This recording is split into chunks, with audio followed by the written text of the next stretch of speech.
বন্ধুরা, আজ আমি বানাচ্ছি কচুরমুখী দিয়ে মাছের ঝোল। তো আমার লাগছে ঝালের গুঁড়ো, কাঁচা লঙ্কা আর মৌরি, এই জিরে, সাদা জিরে আর রাঁধুনি, কটা গোলমরিচ আর অল্প কটা চাল। আপনারা দেখতে থাকুন আমি কিভাবে বানাই। মাছের ভাপিয়ে নেব লবণ দিয়ে, লবণ হলুদ মাখিয়ে নেব। চালগুলো ভেজে নিচ্ছি, তেল দিয়ে দিলাম।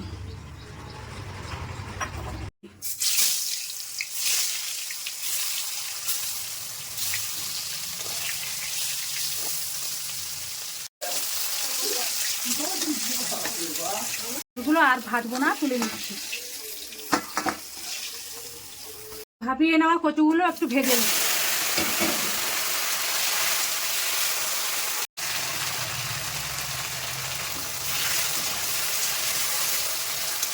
বেটে নেব, মুখেগুলো ভেজে তুলে নিলাম। কড়াইতে কাঁচা লঙ্কা ফোড়ন দিয়ে দিলাম। এবার ওই বাটা মশলাটা দিয়ে দিচ্ছি। নুন, হলুদ, লঙ্কার গুঁড়োটা দিয়ে দিলাম।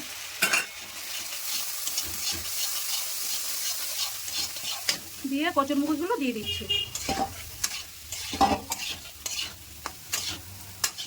পরিমাণ মতো জল দিয়ে দেব।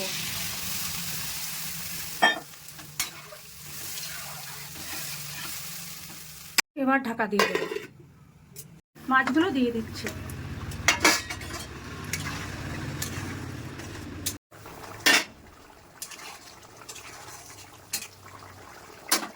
ভাজা চাল বাটাটা দিয়ে নামিয়ে নেব।